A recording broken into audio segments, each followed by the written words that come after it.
Tim is here today along with the Chief Medical Officer for the Global Post-Traumatic Stress Injury Foundation, Dr. Eugene Lipov. And Tim, I know that was a number of weeks ago. Since that time, can I ask how you've been feeling?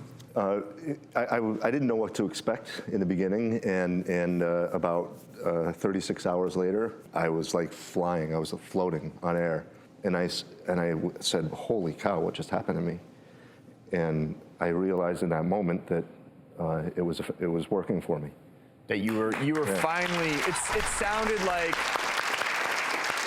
life was such a day-to-day challenge for you. I want to ask your sister Sharon, who's here, what it's been like seeing Tim now over these last few weeks. Have you noticed a significant change externally? And this is the first time I've seen him since then.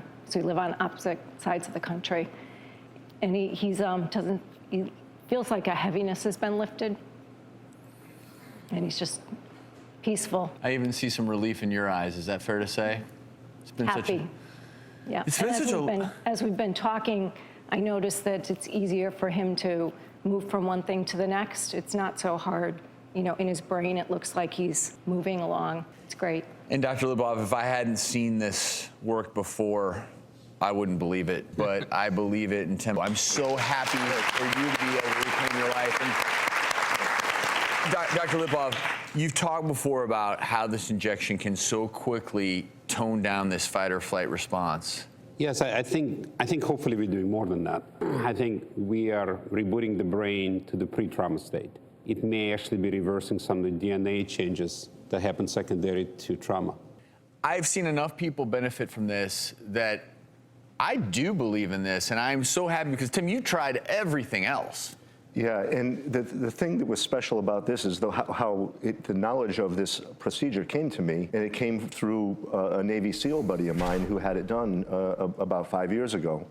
I was taking him down in a group to view the 9/11 museum, and we got to talking a bit in the car, and he saw in my face, he saw himself in me.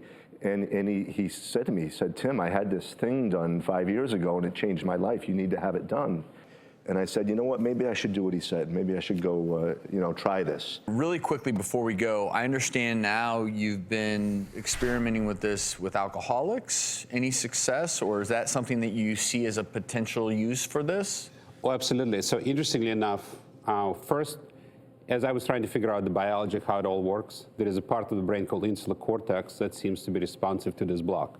So we first were able to observe it in somebody with severe PTSD and alcohol use, and we combined it, and the patient did amazing. He was able to stop 12 beers per day habit that he had for 7 years, stopped completely, and then went back to work, which was amazing. I did publish on that. Yes, we're definitely looking at that. Well, and I think what makes me so excited is that as these studies are now occurring, we're going to learn more and more about this. It'll hopefully become available to more people. But in your case, Tim, we're just so happy that you've had this result. Dr. Lipov, keep up the great work that you're doing. Bravo. Certainly, if you're at home and you'd like to know more about the stellate ganglion block injection, go to our website, thedoctorstv.com.